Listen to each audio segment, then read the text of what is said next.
Could you talk a little bit, Sheila, about the relaxation response and also how to meditate? Sometimes when I meditate, my mind tends to wander. It's so weird. It just kind of goes off and like I try, and like 10 seconds, it's off on something else.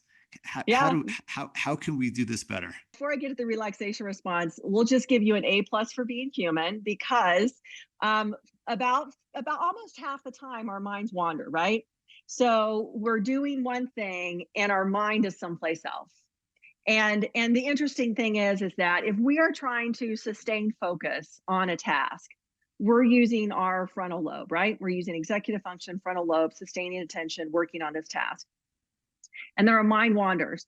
And when our mind wanders, it goes off to this place that the neurologists call the default mode network. And the default mode network is all about self-referential thought. It's all about me and what's happening in the world and how does it relate to me, right?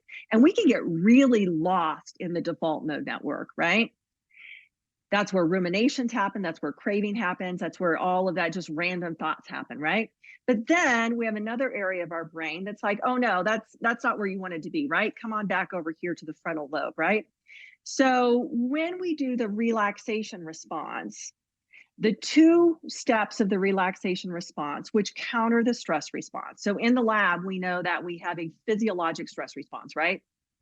Um, when we look at people, when they elicit the relaxation response, we see an exact opposite of that, right? So in the stress response, we see increased heart rate, blood pressure, breathing, heart rate variability changes, catecholamine, cortisol, all of that, right?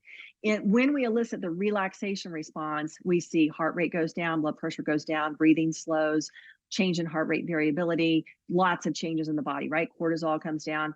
So the relaxation response, the two steps to eliciting it are number one, focusing on our breath and linking our breath with a word, a phrase, or a movement.